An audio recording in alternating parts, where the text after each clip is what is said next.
सभी दर्शकों का स्वागत है। चलो बैग भरो निकल पड़ो के इस नए एपिसोड पर। मैं विनावल टूर मैनेजर सागर चाचड़ आज मेरे कलीग प्रणीत जोशी के साथ हम लोग अतुल्य भारत के उस दो स्टेट्स के बारे में बात करने वाले हैं, जो स्टेट्स एक दूसरे के पड़ोसी होकर भी उनमें बहुत सारी विविधताएं हैं। और आज हम बात करने जाने वाले हैं वो है गुजरात और राजस्थान, इन दो स्टेट्स के बारे में। तो प्रणीत, आपका हार्दिक स्वागत है। थैंक यू सो मच सागर। तो प्रणीत, मुझे बताइए, ये दो स्टेट्स, हम हमेशा जब भारत का जिक्र करते हैं तब हमें एक लाइन हमारे कान पर पड़ती है।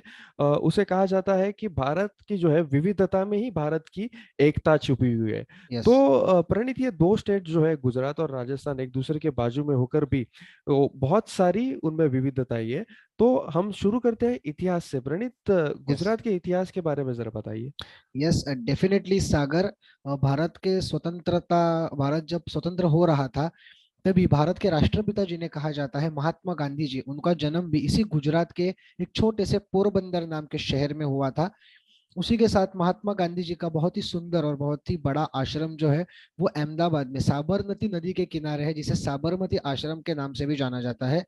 और इस आश्रम का महत्व इसीलिए है क्योंकि 1942 में 1942 में जो भारत छोड़ो आंदोलन जो हुआ था, जिसका हुंकार महात्मा गांधी जी ने किया था, वो हुंकार जो किया था वो इसी साबरमती आश्रम से किया था Sagar. And I am definitely sure Sagar कि राजस्थान में भी ऐसी रिच हिस्ट्री तो है। तो उस हिस्ट्री के बारे में आप कुछ बता सकते हो? बिल्कुल प्रणीत, दांडी मार्च का जिसने आपने जिक्र किया, जिस चीज का, वो कौन नहीं जानता। दांडी मार्च ही जो है आजादी की बुनियादी नींव जो है वहां पर महात्मा गांधी जी ने रखी थी। उसी तरह से राजस्थान में भी एक महापुरुष का जन्म हुआ था। राजस्थान में एक छोटा सा गढ़ है कुंभलगढ़, वहां पर जो है महाराणा प्रताप, इनका जन्म हुआ था। और वहां पर राजस्थान में महाराणा प्रताप ने जो है मुगलों के खिलाफ बहुत सारी लड़ाइयाँ लड़ी, पर उनमें से सबसे फेमस लड़ाई उनकी थी, वो थी बैटल ऑफ हल्दी घाटी। और यस। जब जब हल्दी घाटी का नाम आता है तब तब महाराणा का नाम आता है, और जब जब महाराणा का नाम वहां पर लिया जाता है तब तब जो है हल्दी घाटी का जिक्र वहां पर होता है, प्रणीत। यस डेफिनेटली सागर की महाराणा प्रताप जी का जो भारत में कार्य है वो उनका और छत्रपति शिवाजी महाराज, इनके वजह से ही भारत की सभ्यता जो है वो आज तक बनी है। और उसी के साथ जैसे मैंने भारत के स्वतंत्र संग्राम का जिक्र किया था सागर, उसमें ही एक भारत के जो पहले गृह मंत्री थे सरदार वल्लभ भाई पटेल जी, उनका स्टैचू जो है वो केवड़िया में बनाया गया है। केवड़िया ये बड़ौदा से 100 किलोमीटर की दूरी पर है। वो स्टैचू जो है वो सिर्फ भारत का सबसे ऊंचा स्टैचू नहीं है, बल्कि विश्व की सबसे ऊंची प्रतिमा, जिसकी हाइट है 182 मीटर। तो एक बड़ा स्टैचू जो है वो बहुत ही बड़ा टूरिस्ट अट्रैक्शन है। पिछले 4-5 सालों में 2018 साल में इसका ओपनिंग हुआ था। और उसके बाद बहुत सारे टूरिस्ट जो है वो स्टैचू देखने के लिए आते हैं सागर। बिल्कुल प्रणीत, उसी तरह से जो है उदयपुर में भी महाराणा प्रताप का एक स्मारक है। उदयपुर में मोती मगरी कर कर एक जगह है। मगरी मतलब पहाड़ के ऊंचाई को, जो टेकड़ी रहती है पहाड़ की, उसे मोती मगरी, मोती मतलब मोती, जहाँ पर वो मोती मगरी उस जगह का नाम है, उसे मगरी कह के पुकारा जाता है। और वहीं पर जो है महाराणा प्रताप का एक स्मारक स्थित है, जहाँ पर पंच धातु से बनी हुई महाराणा प्रताप की जो है मूर्ति। और केवल मैं प्रणीत ये बताना चाहूंगा, पूरे भारत में ऐसी दो ही मूर्तियां हैं। एक जो है महाराष्ट्र में छत्रपति शिवाजी महाराज की, और दूसरी जो है महाराणा प्रताप की राजस्थान में। ये दो ही मूर्तियां हैं जो पंचधातु से एक ही कलाकार ने बनाई है। और उसके परिसर में जो है प्रणीत की, जिस बात का मैंने जिक्र किया था, हल्दी घाटी का युद्ध, उस भीषण महासंग्राम का जो है तस्वीरें वहां पर लगाई गई है उस मूर्ति के बराबर नीचे। और वहीं पर जो है हाकिम खान सूर, एक काबुल से आया हुआ पठान था, जिन्होंने हल्दी घाटी के युद्ध में महाराणा प्रताप जी का साथ दिया, उनका भी वहां पर एक पुतला वहां पर स्थित है। और जैसे ही मोती मगरी पर आप नीचे से चढ़ना शुरू करते हो, वहां पर गाड़ियां भी जाती है, तब आपको आपकी दाहिनी तरफ पर जो है वो भिल्ल प्रजाति की बहुत सारी मूर्तियां नजर आएंगी, क्योंकि भिल्ल प्रजाति ने भी वहां पर युद्ध में जो है महाराणा प्रताप जी का साथ दिया था। प्रणीत, जब जब बात आती है हमारे यहाँ भारत में, महापुरुषों की बात होती है, भारत में जो है हिस्टोरिकल मॉन्यूमेंट्स की बात होती है, और भारत के इतिहास की बात होती है, हर एक राज्य का अलग अलग इतिहास है। उसी तरह से जो है हर एक राज्य की अलग अलग एक क्विजीन है। तो मुझे बताइए प्रणीत कि गुजरात में खाने की ऐसी कौन सी चीज है जिसे जहां पर जाकर सारे दर्शक हमारे जो है वो उस चीज का लुत्फ उठा सकते हैं और लुत्फ उठाना ही चाहिए। यस सागर, डेफिनेटली गुजरात में जाके आप बहुत सारी वैरायटीज जो है वो टेस्ट कर सकते हो, जो लोकल क्यूजिन्स है गुजरात के। जैसे कि अब अगर ब्रेकफास्ट में खाना चाहते हो तो आप जलेबी फाफड़ा खा सकते हो, उसके साथ एक पपैया की चटनी आती है स्पेसिफिक गुजराती स्टाइल में बनाई हुई, तो वो आप डेफिनेटली ट्राई कर सकते हो। उसी के साथ अगर आपको ढोकला अगर आपको पसंद हो, ढोकला ऑल ओवर इंडिया वैसे मिलता है, पर गुजरात में जाने के बाद ढोकला खाने का अलग ही मजा आता है, क्योंकि वो बहुत सॉफ्ट और बहुत होमली मेड फूड जिसे हम कहते हैं, वो आप गुजरात में खा सकते हो। अगर आप विंटर्स में गुजरात विजिट कर रहे हो, तो विंटर्स में गुजरात में एक स्पेशल सब्जी जो है वो बनाई जाती है, उसको उंदियो कहते हैं। उंदियो मतलब सारे सब्जियों का मिक्स सब्जी जिसे कहते हैं, पर वो गुजराती स्टाइल में गुजराती मसालों के साथ स्पाइसेस के साथ वो बनाई जाती है। बहुत ही बॉडी के लिए हमारे बहुत ही अच्छी रहती है वो सब्जी। और अगर हम बात करेंगे डेजर्ट्स की, तो गुजरात में मोहन थाल एक बर्फी जैसा रहता है गुजराती स्टाइल में बनाया गया। तो आप मोहन थाल अगर गुजरात में जाओगे तो आप जरूर टेस्ट करना। गुजरात में अहमदाबाद या बड़ौदा में अगर आप जब ट्रैवल करते हो, तो मोहन थाल किसी भी स्वीट शॉप में जो है वो आपको इजीली अवेलेबल होगा। पर सागर, मुझे आपसे ये पूछना है कि राजस्थान जो राजाओं का स्थान जिसे कहते हैं, तो उनका खाना भी वैसे ही होगा राजाओं की तरह, तो राजस्थान के क्यूजिन्स के बारे में कुछ बता सकते हो आप हमें? बिल्कुल प्रणीत, राजाओं का स्थान जैसे आपने जिक्र किया तो ये राजपूतियों का खाना जो है वो तीखा होता है। यहाँ पर जब जब राजस्थान की बात आती है तब तब दाल बाटी आपने सुना रहेगा, हमारे दर्शकों ने यस। भी सुना होगा कि दाल बाटी जो है बहुत ही फेमस है राजस्थान में। दाल बाटी चूरमा जिसे कहा जाता है। सो चूरमा ये अलग डिश है, ये स्वीट्स में आती है, एक चूरमा का लड्डू होता है। और दाल बाटी जो है एक बाटी रहती है, जैसे हमारे यहाँ वड़ा मिलता है उसी तरह से, पर ये थोड़ा हार्ड रहता है पोस्चर में। और हार्ड जो है हार्डनेस उसका, वो वहां पर क्रश कर कर उसे खाने का भी एक तरीका है, वो क्रश कर कर बाउल में जो है उसे डाला जाता है और उसके बाद उसके ऊपर थोड़ा घी परोसा जाता है और फिर आती है बारी उस दाल की। तो इस तरह से उसका लुत्फ उठाते हैं। वहां पर राजस्थान में बहुत सारी चीजें जो फेमस है, उसमें से एक चीज बहुत ही फेमस जो है उसमें, वो है घेवर मिठाई।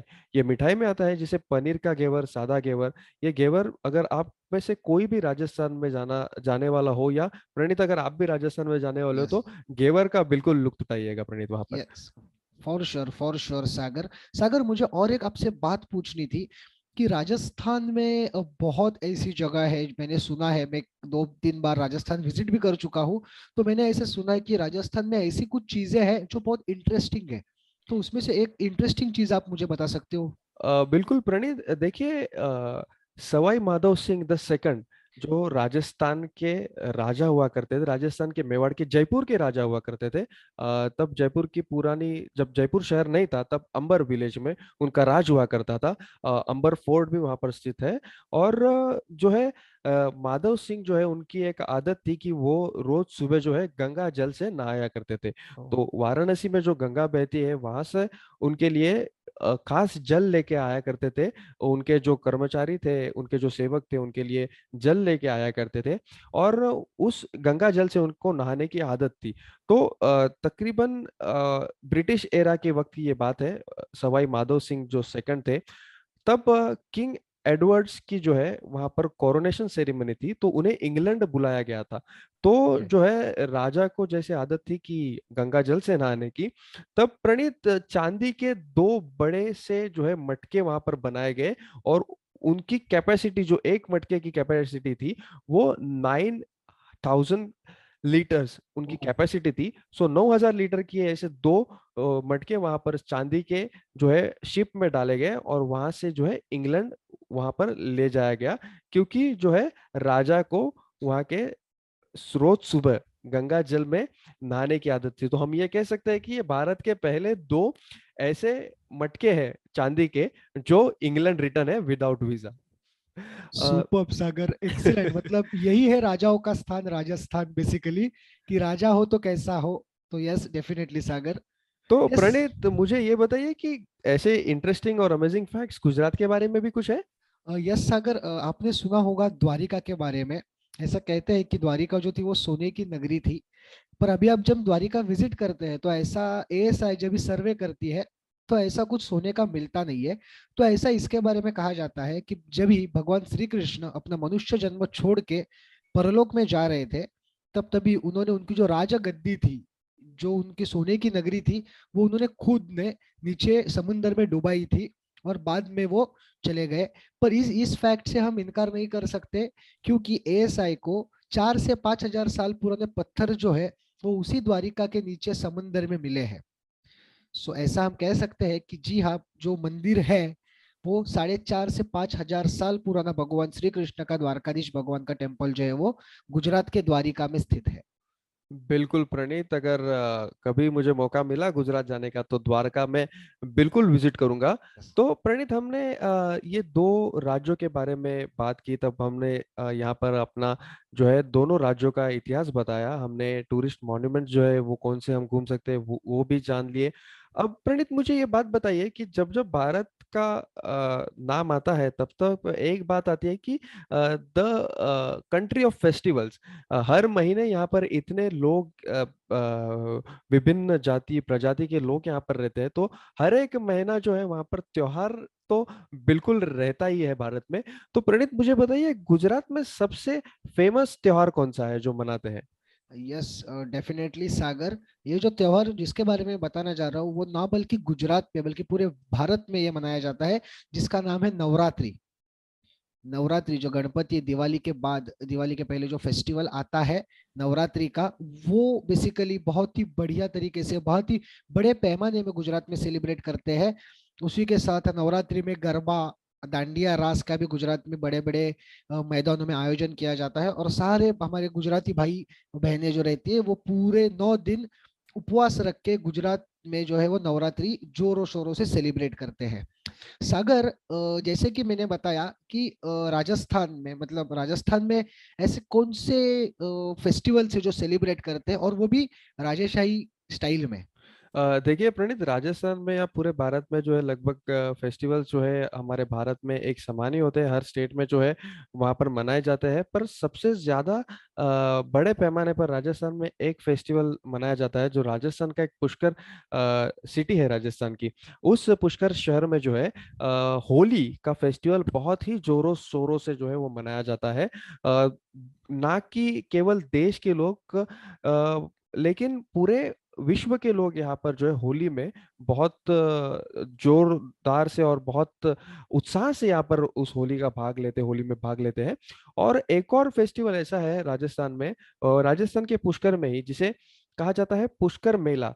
तो हर साल हाँ। ये मेला लगता है, और उस मेले में जो है प्रणीत, वहाँ पर सारे भारत से ही नहीं पर विदेश से भी लोग जो है वहाँ पर घोड़े, ऊंट और हाथी वहां पर बेचने के लिए लेके आते हैं। और सारे जो जिन लोगों को उसकी जरूरत होती है, अरबी नस्ल के घोड़े, और बहुत सारे लोग पंजाब से, हमारे हरियाणा से, बहुत हमारे भारत के दूसरे राज्यों से जो है पुष्कर में पधारते हैं उसकी खरीदी करने के लिए प्रणीत।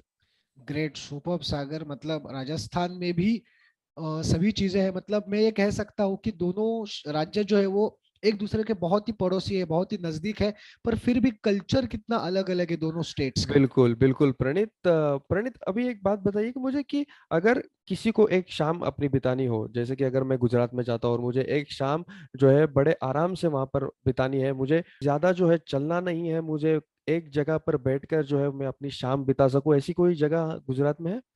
यस सागर, डेफिनेटली अहमदाबाद शहर में ही ऐसी दो जगह है। एक तो काकरिया तालाब, काकरिया लेक है, तो आप लेक के किनारे बैठ के इजीली एंजॉय कर सकते हो। और उसी के साथ साबरमती रिवर के आसपास गुजरात के टूरिज्म डिपार्टमेंट ने और भारत के टूरिज्म डिपार्टमेंट ने बेसिकली एक रिवर फ्रंट तैयार किया है, साबरमती रिवर फ्रंट। तो आप रिवर फ्रंट पे वॉक कर सकते हो, या वहां पे बैठ के आप रिलैक्स कर सकते हो और नेचर का आनंद ले सकते हो। बढ़िया प्रणीत, तो गुजरात तो अभी जाना पड़ेगा साबरमती रिवर यस। फ्रंट में बैठने के लिए। अ, उसी तरह प्रणीत जो है राजस्थान में जयपुर सिटी में हवा महल जो है वो शाम के वक्त जो है उसकी खूबसूरती में और चार चांद लग जाते हैं, क्योंकि जो है लाइटिंग्स वहां पर किए जाते हैं और रोशनी के बीच में जो मजा है हवा महल देखने का वो कुछ और ही है। तो प्रणीत, हवा महल के बिल्कुल सामने वहां पर जो है कैफेज है, और वहां पर आप बैठकर जो है अपनी चाय या कॉफी का लुत्फ उठाते उस हवा महल को आप देखते आपकी शाम जो है बिता सकते हो। और बहुत सारी जगह है, जैसे उदयपुर में अगर आप जाओगे तो लेक फतेह सागर है, वहां पर लेक के सामने आप बैठकर अगर आप शाम बिताना चाहते हो तो आप शाम बिता सकते हो प्रणीत। यस डेफिनेटली सागर, मैं जरूर जब भी अभी मैं राजस्थान हवा महल जाऊंगा तभी मैं रिकमेंड का, जैसा आपने रिकमेंड किया है कि सामने जो कैफेज है वहां पे जाके इवनिंग टाइम में मैं मेरा कॉफी एंजॉय करूंगा, डेफिनेटली सागर। बिल्कुल बिल्कुल प्रणीत। तो आज हमने ये जाना कि भारत में बहुत सारे स्टेट्स ऐसे हैं कि विविधता में एकता है जो है भारत यस। की। तो आज ही हमने उसका एग्जांपल लिया इन दो स्टेट्स में, जो गुजरात और राजस्थान एक दूसरे के पड़ोसी होकर भी कितने अलग है, हर यस। किस्म में अलग है, और इसी विविधता में हमारी एकता जो एकता। है छुपी हुई है। तो दर्शकों, देखते रहिए, हमारे साथ जुड़े रहिए। चलो बैग भरो, निकल पड़ो के अगले एपिसोड पे। Till then, thank you, keep traveling, travel, explore and celebrate. Thank you. Thank you.